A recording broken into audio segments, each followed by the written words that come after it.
right, Mr. Simple Biz Guy, let's start the show. Hello, everybody, and thank you so much for tuning into this episode of the SimpleBiz360 podcast. My name is Jeff Mason. I'm your host today, and you can find us on 28 audio platforms or YouTube TV, Rumble TV, and IGTV, which is Instagram. You can go to our website, SimpleBiz360.com. And we have a podcast tab there. We have all the 5 seasons we've been part of on there, and you can just pick an episode. All the notes in the episodes are there as well. And, direct links to the YouTube experience or the audio experience as well. And then on YouTube, we did a series. We did 69 shows that were 3 business tips in 5 minutes. So if you just want to turn a playlist on someday, give it a half hour while you're getting ready for work. You've heard 6 episodes.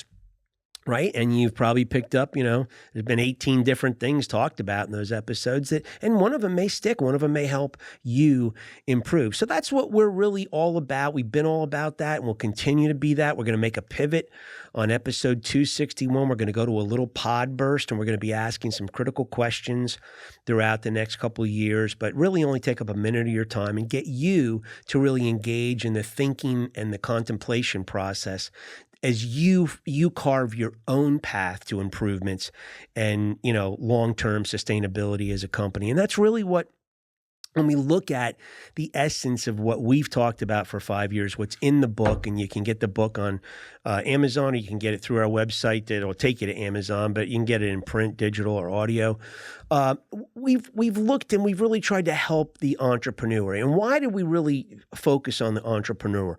Well, what fascinated me throughout my career is I got exposed to a lot of best practices from Fortune 1000 companies I worked with, and I did my own digging, my own reading, going to my own seminars that people put on where I had an appetite, I had a thirst for continuously improving myself, my skills, my career, and my transferable skills. I wanted to keep taking bigger suitcases to the next opportunity. I wanted all these transferable skills that could travel with me. And certainly, it's helped me in my own entrepreneurial efforts. I've owned my own company for 17 years. And,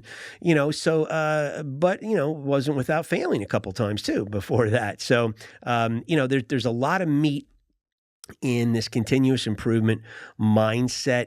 And, the experience economy is our umbrella of which that's our sandbox we play in. We're kind of under that experience economy umbrella. And we're trying to create better experiences for customers so that they can do repeat business with you, or they can refer your business to someone else. And, you grow this healthy, long-term business through all these cool things you learn and try, right? So, we're really all about that. Well, why entrepreneurs? Because they don't have a lot of exposure to best practices. Many of them through their career, never. They just learn from the school of hard knocks, or they learn from grandpa, or they learn from dad, or they learn from, just reading a couple miscellaneous articles, and they give it a shot. And you know what? They go to the business boneyard, and we want you to avoid the business graveyard. We don't want you going to the boneyard 2 years after you plugged in your home equity loan or your personal savings or your inheritance money. And the thing that we learned when we looked at the 2010 census, and we used that census as kind of a basis for some empirical stuff we presented in the book early on. What was very interesting to me was, there's about 20 million, small businesses in America that are defined as having just the entrepreneur and 0 employees. So, that's a lot of businesses, right? And small business under 500 people, it makes up like some incredible amount, 99.7% of the businesses back in the 2010 census. But what I really found fascinating was about the same amount, almost to the percentage point, about the same amount of companies that start every year die every year. So just think about having all these hundreds of thousands of, new businesses started across America every single year. Well, you've got the same amount of the small business entrepreneur, no employees or very few employees, going out of business at the same time. So they've only been in for a couple years. And so my heart ached for that. We've all been in places we know are kind of we kind of sense we're destined to fail. We can feel it, we can tell it, and and gosh, that's heartbreaking to know that somebody's going to lose all that money they've poured out into this opportunity.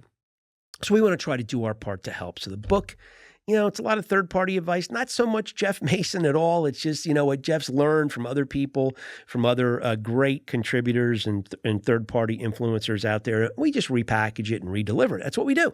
So, not trying to be redundant, just trying to be explanatory on what our program is, what our process is. And so we'd like you to think about just 3 things today. And really, we want you to avoid the business boneyard. So the first thing we just say is, hunt and peck for sturdy advice, sturdy influencers. We did a show not too long ago, sturdy or slippery. It was called Slippery or Sturdy. No, you don't want slippery, gimmick-laden, influencers who are telling you how to put schemes together. And it's all short. That's all short-term stuff. It fizzles out in the end run. You want good bedrock type of advice. You want good, sturdy advice, right? And we suggested 3 authors: God, the Bible, and we suggested Dale Carnegie and Frank Bettger, Bettger, as 3 options. But so seek out sturdy advice. I mean, we would even consider some of this show to be offering some of that. We're not trying to put ourselves in a category of greatness, but you know what? We put ourselves in a category of commitment to the improvement process. So, the other thing is try and apply. You've got to read what you're listening or, think about what you're reading or listening to. And if it sounds worthy of possible use, well, you owe it to yourself to try it. Put it together, try it for 30 days, measure it, monitor it, figure out its value to your business or to your profession or to your career or to your company or to your customers, whatever it may be. And after 30 days, if it doesn't work, okay, fry it then. It doesn't work, go on to something else. But if it works, then figure out a way to roll it out and apply it. So the try and apply whole mentality, which again is in our book. We've got that laced throughout the book, and it's been laced throughout my business career. That's how I've learned a lot of this stuff. And then just keep improving. Just keep that continuous improvement mindset switch on. And it's exciting too, because you can learn so much from, you can pick up one thing and it can change the trajectory of your business just by plugging in one thing tomorrow that you learned today.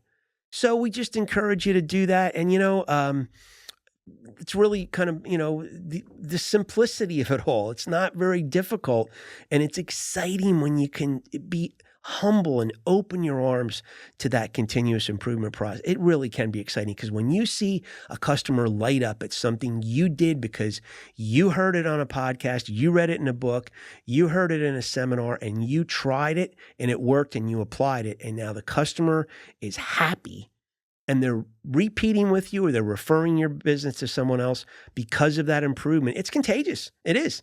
I mean, I found it to be.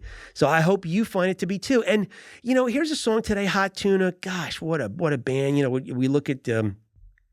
We look at Jefferson Airplane and the components of it came out of Haight-Ashbury, San Francisco, that whole crazy psychedelic movement. Well, a couple of guys, band members went out and they put together a band called Hot Tuna, blues influence, kind of got rocky later on in their career. But they were at this is a live version, acoustic version, and this is from their concert in 1969 in Berkeley, California. And it's, death don't have no mercy. And then the business boneyard's full of just harshness. And, I'm sorry, but there's no, the business community just, says goodbye, get your stuff out of there by next Wednesday. We move on to the next tenant and you're done, and there's no mercy in that going to the business boneyard. So enjoy the tune. It's kind of a cool presentation of it by Hot Tuna, Yorma and the gang, and we will see you in 168 hours.